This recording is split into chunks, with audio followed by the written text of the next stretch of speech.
Il y a une suite, ça veut dire qu'il y a une suite. Mais oui, Mais ça oui, s'entend, il y a une ça. suite.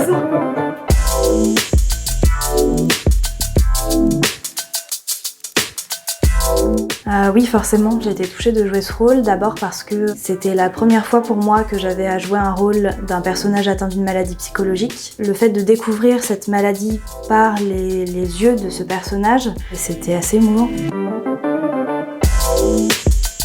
Alice, c'est une jeune fille, une adolescente, une lycéenne, très pétillante, qui a son groupe d'amis, qui est une ado finalement comme les autres, et qui a aussi et surtout une très grande sensibilité, certainement plus que la moyenne.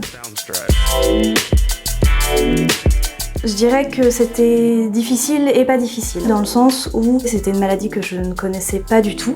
Là où ça a été plutôt facile, c'est que je partage des points communs avec le personnage d'Alice au niveau de la personnalité et surtout au niveau de la sensibilité. Et c'est ce qui fait que j'espère être plutôt juste avec ce rôle-là.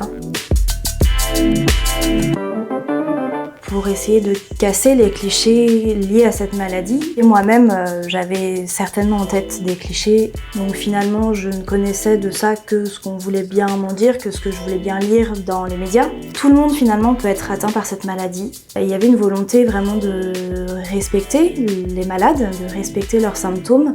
Et c'était important pour tout le monde, pour toutes les équipes, qu'on atteigne cette justesse-là de jeu et d'image aussi, pour montrer vraiment ce qu'est la maladie.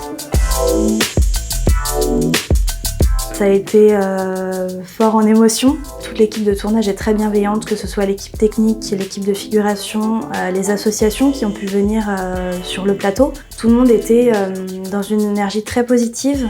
Tout le monde avait envie de faire quelque chose de bien, une série belle, une série forte, une série juste. J'espère en tout cas que les malades et que les proches se sentiront touchés par ce projet et j'espère que c'est que le début.